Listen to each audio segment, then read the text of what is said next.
Vamos a empezar en el libro de Lucas, capítulo 24. Estamos hablando o leyendo de la Gran Comisión en el libro de Lucas, capítulo 24. Y vamos a empezar con verso 46. Capítulo 24, verso 46. Es oportuno que conocemos nuestras 70 semanas. Wow. 7 semanas con las últimas palabras de Jesús a sus seguidores. Amén. Porque el Espíritu Santo es como un diamante. Cuanto más lo estudias en la luz, hay más y más caras para ver. Y el Espíritu Santo y el tema del Espíritu Santo es así. Siempre hay más para estudiar y entender sobre el Espíritu. Entonces las palabras de Jesús antes de ascender al cielo, Jesús resucitado dio a los apóstoles la gran comisión de predicar, hacer discípulos y bautizarlos. Pero también les dejó una promesa de que les enviaría la promesa del Padre. Amén. Entonces vamos a leer aquí en este pasaje en Lucas. ¿Estamos ahí? Amén. Amén. La Biblia dice, Jesús dijo y les dijo, así está escrito y así fue necesario que el Cristo padeciese y resucitase de los muertos al tercer día, y que se predicase en su nombre el arrepentimiento y el perdón de pecados en todas las naciones, comenzando desde Jerusalén. Y vosotros sois testigos de esas cosas.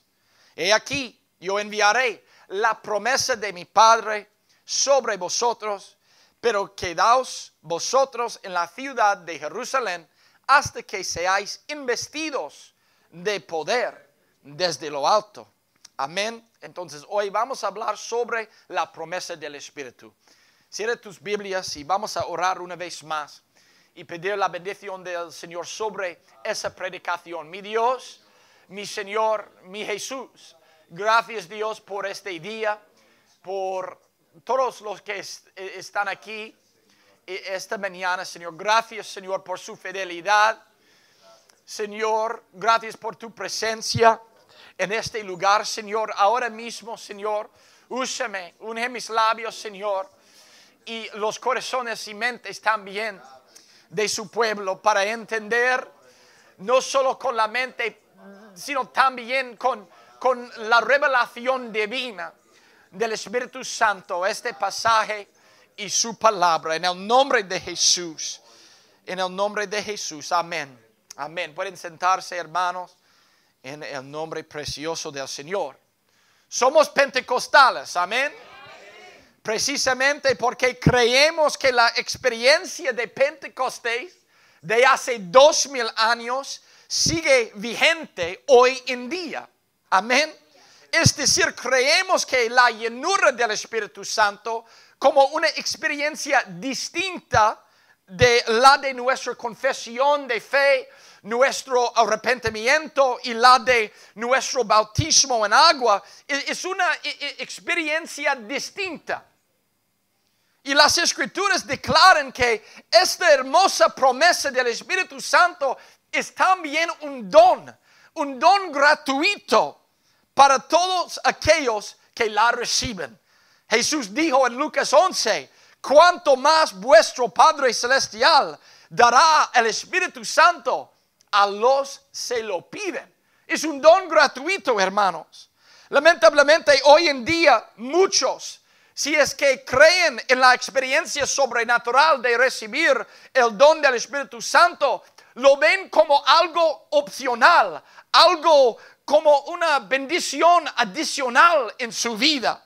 Es algo bueno de tener, pero de ninguna manera es necesario. Pero hermanos, este es un error grave. Es bueno tener dinero extra para ir de compras. Es bueno tener helado después de cenar, en mi opinión, siempre. Es bueno tener un techo solar en tu coche, pero eso no describe el don del Espíritu Santo. El Espíritu Santo es más que algo bueno de tener. El Espíritu Santo es necesario. Debemos tener el Espíritu Santo morando en nuestras vidas. La Biblia dice, y si alguno no tiene el Espíritu de Cristo, no es de Él. No es una opción en su coche. El Espíritu Santo es necesario si queremos vivir una vida victoriosa en Cristo. El gran predicador A.W. Tozer dijo, la vida llena del Espíritu Santo no es una edición especial y de lujo del cristianismo. Es parte integral del plan total de Dios. El Consolador ha venido no solo para bendecir, sino para empoderar y sostener. Estos mismos pastores o supuestos maestros no se dan cuenta de que el Espíritu Santo siempre fue parte del plan redentor de Dios. Los profetas como Isaías, Joel y Ezequiel dieron testimonio de la venida del Espíritu Santo 800 años antes del nacimiento de Jesucristo. Joel profetizó en Joel 2:28, y será que después de eso derramaré mi espíritu sobre toda carne, y profetizarán vuestros hijos y vuestras hijas, y vuestros viejos sonarán sueños, y vuestros mancebos verán visiones, hermanos. Tanto el Antiguo como el Nuevo Testamento dan testimonio de la futura promesa del Espíritu Santo como un momento crucial en la historia humana. ¿Y por qué? Porque a través de su Espíritu Santo, Dios finalmente restauraría al hombre en una relación adecuada con Él. Ahora, podríamos preguntarnos, ¿qué es el Espíritu Santo? Amén. ¿Qué es el Espíritu Santo? Bueno, la palabra espíritu es traducida de una palabra griega, pneuma, o yo creo que se pronuncia el P, pneuma. No sé, no hablo griego. Lo leo, pero no lo hablo. ¿Qué significa una corriente de aire, un aliento o un espíritu? Y la palabra de Dios revela la conexión entre el aliento de Dios y la propia vida. Por ejemplo, en Génesis capítulo 2, Dios respiró en Adán y él llegó a ser una alma viva. Por la respiración, el aliento del Espíritu de Dios. Pero la mejor pregunta, en lugar de preguntar ¿qué es el Espíritu Santo?, es preguntar ¿quién es el Espíritu Santo? Amén. La Biblia nos dice que Dios es Espíritu. Juan capítulo 4, verso 24. Y por lo tanto, en términos más simples, el Espíritu Santo es el Espíritu de Dios. Y debido a que Dios es santo, las Escrituras se refieren a su Espíritu como el Espíritu Santo. Amén. Tiene mucho sentido, ¿sí? Aleluya. Pero hoy yo quiero abordar el papel del Espíritu Santo en nuestra vida diaria. Por ejemplo, si yo creo que debo recibir el Espíritu de Dios, ¿qué significa eso? Recibir el Espíritu de Dios. ¿Qué hará este Dios una vez que lo deje entrar en mi vida? Porque si pensamos afuera de la cultura eclesial que todos tenemos aquí, para un hombre de la calle es extraño pensar en un espíritu que mora dentro de sí. ¿Sí o no? Entonces, ¿qué hará este Dios en mí? Si voy a unirme a Él. ¿Y para qué me beneficia tener este espíritu viviendo dentro de mí? Y estas preguntas se responden mejor cuando entendemos que el Espíritu Santo nos es dado como consolador. Él es el consolador, ayudador o defensor, según la traducción bíblica que usemos. Y debemos agradecer al apóstol Juan por darnos la comprensión del Espíritu como consolador. Cada vez en el Nuevo Testamento, no en la Biblia, pero en el Nuevo Testamento, cada vez que habla del consolador, es escrito de Juan. Jesús, hablando justo antes de su crucifixión a sus discípulos, les dijo en Juan capítulo 14 y verso 16, empezando con verso 16. Jesús dijo, y yo rogaré al Padre y os dará otro consolador para que esté con vosotros para siempre. Verso 17. Y el Espíritu de verdad, mira, el Espíritu Santo tiene muchos títulos. Ya hemos visto el Espíritu Santo, Espíritu de Dios, Espíritu de Cristo, Espíritu de verdad, Consolador. Amén. Y el Espíritu de verdad, al cual el mundo no puede recibir porque no le ve, ni le conoce, pero vosotros le conocéis. ¿Como quién? Él está hablando con sus discípulos. Ya le conocéis. Hola, estoy aquí. Porque morará con vosotros y estará en vosotros. Verso 18. No os dejaré yo huérfanos. Vendré yo a vosotros. Mas el Consolador, el Espíritu Santo, a quien el Padre enviará en mi nombre, Él os enseñará todas las cosas. Qué hermosa verdad saber que el Espíritu Santo es dado para consolarnos en nuestras aflicciones, en nuestras angustias y pruebas. Amén. Aleluya. Gracias a Dios por este consuelo que tenemos. La palabra consolador originalmente en el Nuevo Testamento se traduce como de una palabra parakletos o parakletos. Y literalmente significa alguien que es llamado a nuestro lado. Alguien que es llamado a nuestro lado. Es alguien que tiene la capacidad de brindar ayuda a otra persona. Es alguien que le puede ayudar. Cuando el Espíritu Santo entra en tu vida, Dios mismo te acompaña como compañero permanente, hermanos. Es un compañero activo e interesado, capaz de ayudarte. El hecho de que el Espíritu Santo sea descrito como un consolador demuestra que Dios se preocupa por nuestra vida diaria. Aleluya. Además, Juan nos asegura que este consolador permanecerá con nosotros para siempre. Hermanos, Él no es un amigo del buen tiempo que desaparece cuando los tiempos se ponen difíciles, hermanos. El Espíritu Santo estará contigo en la adversidad, en el sufrimiento, en la alegría, en la pérdida, en la abundancia.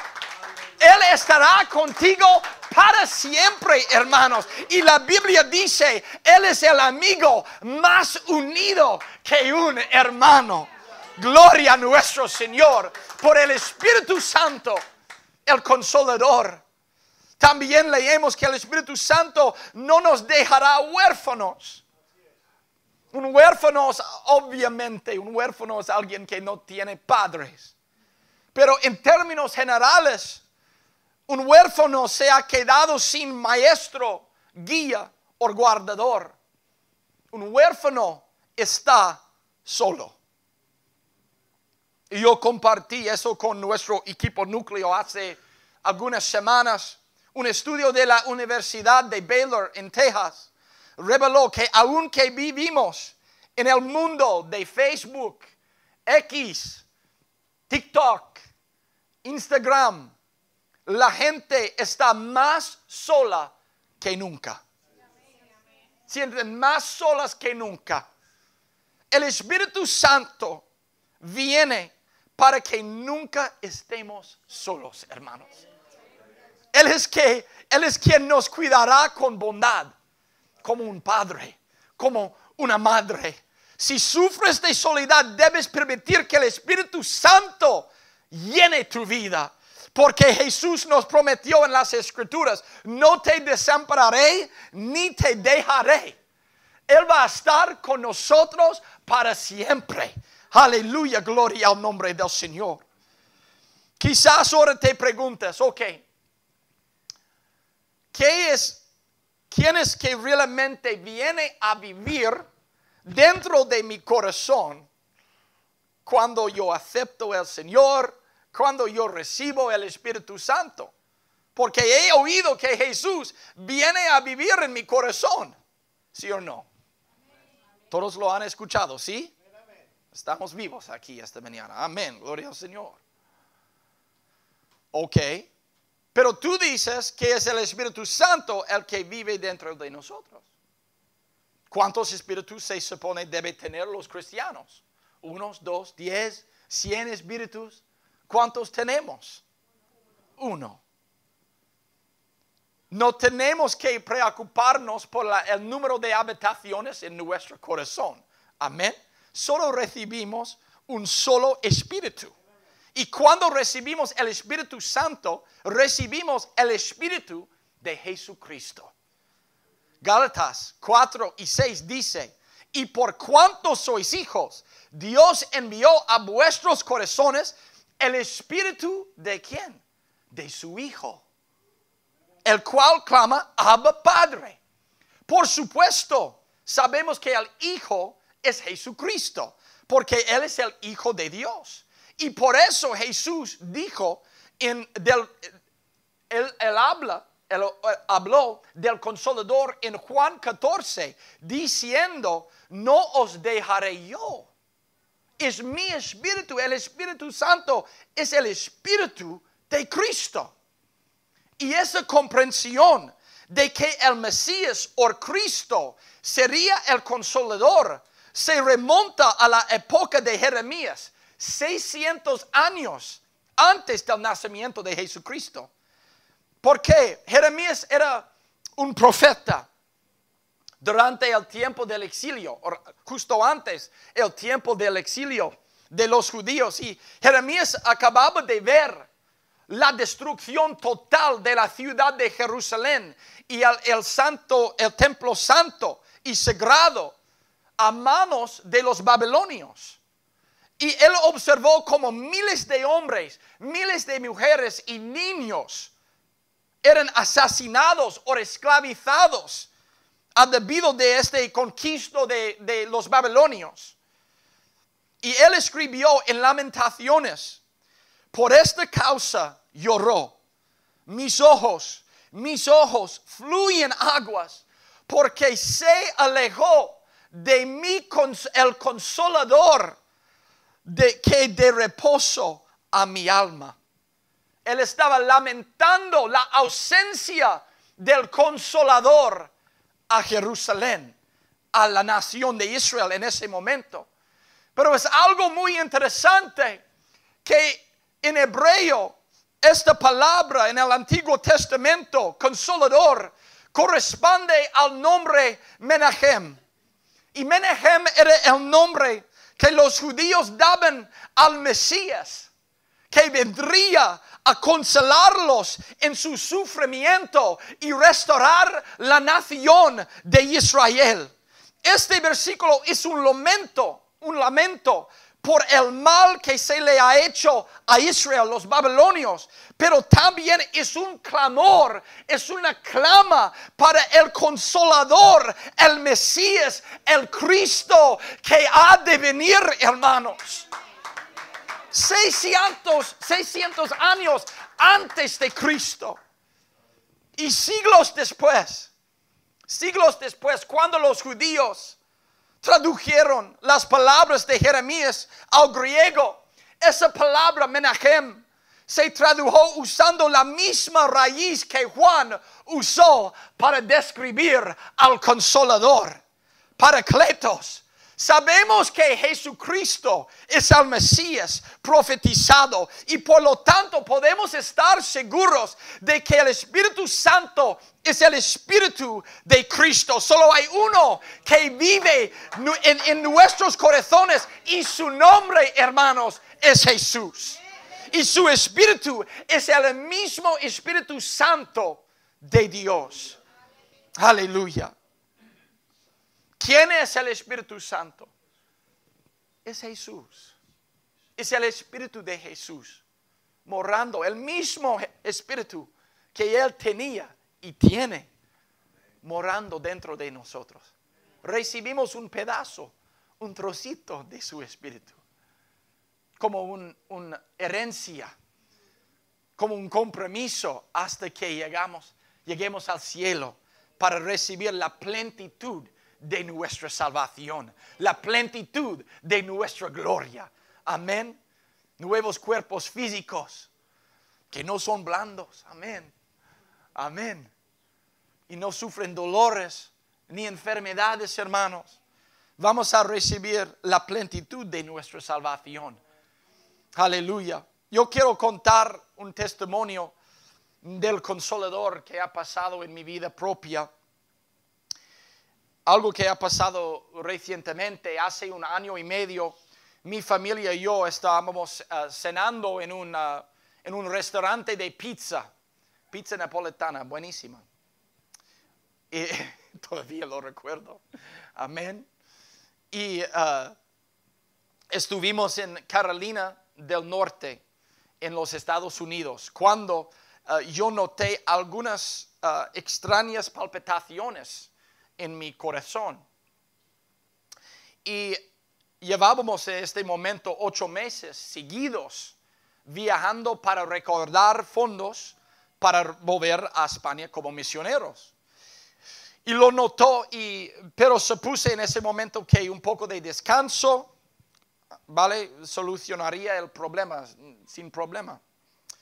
Y me acosté temprano esa noche, pero al despertar seguía allí, esas palpitaciones seguían. Y pasarán el segundo y el tercer día y seguían allí esas palpitaciones de mi corazón. Y finalmente el 4º día, antes de mi vuelo a Madrid para el 25º aniversario de la iglesia de la IPUI, la Iglesia Pentecostal Unida de España, yo decidí ir a una clínica y pasar por el médico porque me sentía raro. Y el médico me hizo una prueba para evaluar la frecuencia y el ritmo cardíacos y estaba experimentando algo conocido como fibrilación auricular. Y me miró este médico y me dijo que fuera inmediatamente a urgencias para asegurarme que no había sufrido un infarto. Y en un instante, hermanos, el miedo me invadió el corazón y mi mente. En un momento, en un instante, comencé a pensar en Kristen y los niños sin su padre. Conduciendo a agencias, llamé a mi esposa y oramos en ese momento. Y ella comenzó a llamar a guerreros de oración por todo el mundo, personas de gran fe, y pidiéndoles que oraran. Y en cuestión de horas me ingresaron en el hospital y me estaban dando medicamentos para disminuir el ritmo cardíaco y con suerte ayudarme a normalizarlo. Y nada funcionaba. Estuve en ese hospital aproximadamente un día y mi corazón latía a 160 latidos por minuto, incluso estando en la cama. Y al día siguiente mi frecuencia cardíaca alcanzaba a las 180 pulsaciones por minuto.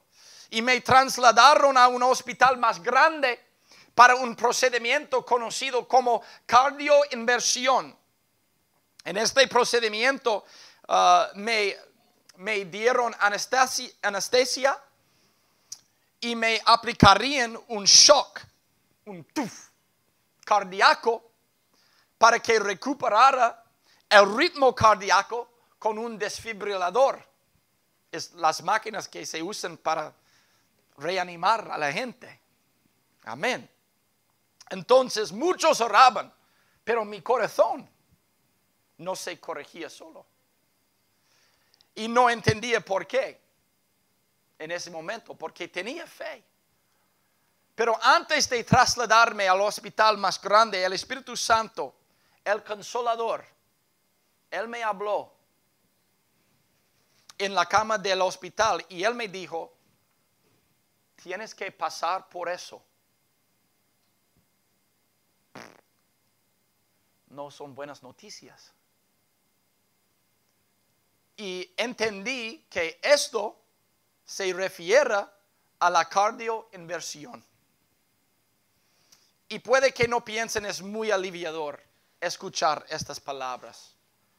Pero con esas palabras yo entendí en el centro de mi ser dos cosas. Número uno, que iba a superar esta enfermedad. Y número dos, y que pasará lo que pasará, el Consolador estaría conmigo todo el tiempo. Y en ese momento la paz y la seguridad de la bondad de Dios inundaron mi corazón. Y yo recuerdo estar acostada en esa cama lo más quieta posible para no moverme y subir las pulsaciones de mi corazón. Mientras las lágrimas corrían por mi rostro y yo en ese momento agradecí a Dios por sus palabras. Iglesia, el Espíritu Santo es nuestro consolador. Quizás pienses, no, ese no es un testimonio bueno, pastor, porque ha pasado por el fuego. El Señor no le sanó en ese momento, pero me sostenó. A veces pasamos por las tribulaciones, por las pruebas, por las enfermedades y angustias. Perdimos gente, seres queridos, y no podemos escapar la vida. Pero en medio de la tormenta, el Consolador estará allí contigo. Como podrán imaginar, el procedimiento funcionó bien, gracias a Dios. Y varios meses después yo tuve otra experiencia con Jesús, en la que Él dijo que me estaba sanando de esta condición. Y todavía me aferro a esa promesa, hermanos. Y todavía me aferro a las palabras del Consolador en mi vida. Vivimos así, de victoria a victoria, ¿sí? Pasamos de victoria a victoria. Estos encuentros con el Señor en nuestra vida para ayudarnos a vencer las pruebas y las tribulaciones de nuestra vida. Gracias a Dios por el Espíritu Santo, el Consolador, que habla con nosotros en estas circunstancias. Si necesitas hoy este tipo de amigo en tu vida, en un momento vamos a pasar y orar. Yo creo que todos necesitamos ese amigo. Amén. Pero es nuestra decisión, es tu decisión recibirlo o no. Pero esta promesa del Padre no se da solo porque la necesitas. No funciona así, desafortunadamente. Ojalá. Jesús dijo que la fe en Él como el cristiano, el Salvador, era necesaria para recibir la promesa. Él dijo en Juan 7, el que cree en mí, como dice la Escritura, de su interior correrán ríos de agua viva. Esto dijo del Espíritu que habían de recibir los que creyesen en Él. La escritura también nos dice que la obediencia al mensaje del evangelio es necesario para recibir la promesa. No solo confesamos, obedecemos. Hechos 5:32 dice, nosotros somos testigos suyos de estas cosas y también el Espíritu Santo, el cual ha dado Dios a los que le obedecen. El Consolador viene a quienes, por la fe en Jesucristo, han obedecido el evangelio para recibir este don de gracia. Y Pedro nos explicó cuál era este mensaje del evangelio. Ustedes lo saben. Arrepentíos y bautícese cada uno de vosotros en el nombre de Jesucristo para perdón de los pecados y recibiréis el don del Espíritu Santo. Porque para vosotros es la promesa. Es para mí. Es para mi familia. Es para mis hijos, mis nietos, mis bisnietos, para mi tío, mi tía, mi hermano, mi hermana. Es para todos. No importa quién seas hoy, esta promesa es para ti. Entonces vamos a ponernos de pie en ese momento y vamos a orar.